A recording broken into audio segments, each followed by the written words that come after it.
ഭരണമുള്ളതിനാൽ എന്തുമാകാമെന്ന നിലപാടാണ് CPM-ന്റേതെന്ന് RSP സംസ്ഥാന secretary Shibu baby John. Thevalakkara school സന്ദർശിച്ച ശേഷമായിരുന്നു ഷിബു ബേബി ജോണിന്റെ പ്രതികരണം. RSP പ്രവർത്തകർ സ്കൂളിലേക്ക് മാർച്ചും നടത്തി. ഭരണം കയ്യിലുള്ളതുകൊണ്ട് എന്തും നേടാമെന്ന നിലപാടാണ് CPM-നുള്ളതെന്ന് RSP സംസ്ഥാന സെക്രട്ടറി ഷിബു ബേബി ജോൺ കുറ്റപ്പെടുത്തി. തേവലക്കര ബോയ്സ് ഹൈസ്കൂളിൽ സന്ദർശനം നടത്തിയ ശേഷമായിരുന്നു ഷിബു ബേബി ജോണിന്റെ പ്രതികരണം. സ്കൂളിന്റെ മധ്യത്തിലൂടെ വൈദ്യുതി കമ്പി വലിച്ചു എന്ന് പറയുന്നത് തന്നെ തെറ്റായ കാര്യമാണ്. സ്കൂൾ കെട്ടിടത്തിനും ഏറെ പഴക്കമാണുള്ളത്. യാതൊരു സുരക്ഷയും ഇവിടെയില്ല. ഭരണം കയ്യിലുള്ളതുകൊണ്ട് എന്തും എങ്ങനെയും ആകാമെന്ന നിലപാട് CPM സ്വീകരിക്കുന്നെന്നും അദ്ദേഹം കുറ്റപ്പെടുത്തി. നമ്മൾ കേരളം മുന്നോട്ട് എന്നൊക്കെ പറയുമ്പോൾ ഇതൊരു ദയനീയ അവസ്ഥയിലാണ്.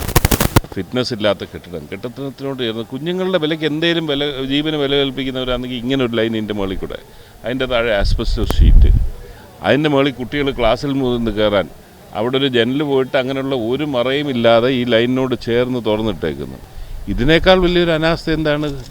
പക്ഷേ ഇത് വളരെ ദൗർഭാഗ്യകരമാണ്. എന്നിട്ട് ഇതിപ്പോൾ വെള്ള പൂശാനുള്ള ശ്രമം ആണ് നടത്തുന്നത്.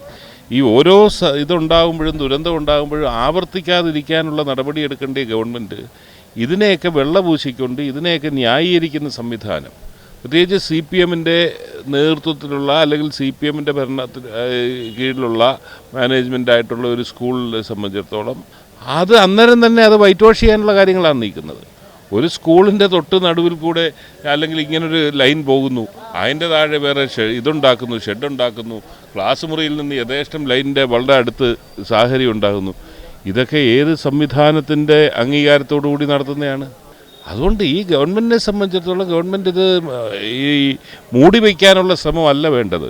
മാതൃകാപരമായി ശിക്ഷിച്ച് വീണ്ടും ഒരു ആരോഗ്യ മേഖലയിൽ ഒരാൾ മരിച്ചിട്ട് 2 ആഴ്ച ആയതേ ഉള്ളൂ. വീണ്ടും ഒരു കുഞ്ഞ് നമുക്ക് നഷ്ടപ്പെടുകയാണ്. ഇത് നമുക്ക് കേരളത്തിന് അഭിമാനിക്കാവുന്ന കാര്യമല്ല. വളരെ വ്യക്തമല്ലേ? ഇത് കണ്ടു കഴിഞ്ഞാൽ ഇത് വരുത്തി വെച്ച അപകടമാണ്. ഇങ്ങനൊരു സ്കൂൾ നമ്മുടെ കേരളം ഒന്നാമതാണ് എന്ന് പറയുന്നവർ തന്നെ ഇങ്ങനൊരു സാഹചര്യം, ഭൗതിക സാഹചര്യത്തിൽ ഒരു സ്കൂൾ പ്രവർത്തിക്കുന്നത് എന്ത് തോന്നിവാസമാണ് ഇവിടെ നടക്കുന്നത്? ഇതവർ ഭരിക്കുന്നതുകൊണ്ട് എന്തുവാകാമെന്നുള്ളതിൻ്റെ ഇല്ലേ? അല്ലെങ്കിൽ ഇങ്ങനെ എവിടെയെങ്കിലും കേട്ട് കഴിവുള്ള കാര്യമാണോ? ഈ നിങ്ങൾ ഞാൻ ഞെട്ടിപ്പോവുകയാണ്. ഈ ആസ്ബസ്റ്റോസ് ഷീറ്റിൻ്റെ തൊട്ട് മുകളിൽ കൊണ്ട് ലൈൻ, ടിൻ ഷീറ്റിൻ്റെ തകര ഷീറ്റിൻ്റെ തൊട്ട് മുകളിൽ ഒരു ലൈൻ കൊണ്ടുപോകുന്നതെന്ന് പറയുമ്പോൾ തന്നെ എത്രത്തോളം ലാഘവത്തോടു കൂടിയാണ് അവർ കാണുന്നത്. സ്കൂളിലെത്തിയ ഷിബു ബേബി ജോൺ അപകടം നടന്ന സ്ഥലം ഉൾപ്പെടെ സന്ദർശിച്ചു. ഇതേസമയം RSP പ്രവർത്തകർ സ്കൂളിലേക്ക് പ്രതിഷേധവും സംഘടിപ്പിച്ചു.